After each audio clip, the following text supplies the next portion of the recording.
Today I want to talk about, well, this is probably going to be like my 8th video today. I'm on fire. I am on fire. I'm talking a little philosophy. I want to talk about Albert Camus and Fredrick Hegel. One of the analogies that Albert Camus would use, that I use to motivate myself and to keep me going, is what Albert Camus said about Sisyphus. So Sisyphus is the analogy of someone that keeps pushing this rock up this big hill only for the rock to come back down. And then that's pretty much how the perception of life, that we take this rock, we roll it all the way up this hill, then the rock comes back down. So Albert Camus, one of the things he said is that key to life is to be an optimistic Sisyphus, to know that these are the outcomes, this is how life is, and you're going to be rolling this rock, and knowing that rolling this rock all the way to the top, the rock is going to come back down. But for you to understand that at the very best, for you to be this optimistic Sisyphus, this person that rolls this rock up, knowing full well that the rock is going to roll back down, that's the best that you can do in life. So that's something that a story and an analogy that I repeat to myself, especially on a day when the Bloomberg people put me on pause, that they were like, thanks but no thanks, but they have my resume on file. So I get that. So the other person that I think about is Fredrick Hegel, who wrote some very long and very famous books. Among them was the Phenomenology of the Human Spirit, the Science of Logic and Elements, the Physiology of Rights. Unfortunately, Hegel, like many people out here, rhetoric is confusing and complicated instead of clear and direct. Hegel fell in love and overt and overly used incomprehensible prose. This has made philosophy much weaker for people that like to talk about it, for people that read it, than it should.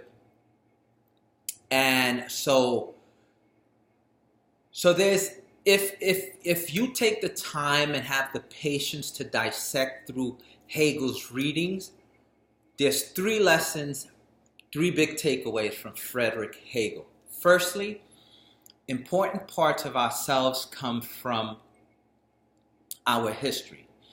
During Hegel's time, a standard European way of looking at things was that the past was to consider things from before as primitive and to feel proud and to look at how much progress and how much better things are today. Hegel argued that every era could be looked at as a depository of certain kinds of wisdoms. This means that we need to go back in time to rescue things which have gone missing. For example, we might need to mine the history of ancient Greece to fully grasp the idea of what community can be. Today, we can learn from the successful application of Epicureanism or Epicurean philosophy, which enables us to promote happiness in democratic societies, despite communism being a corrupt, unsuccessful attempt of Epicureanism.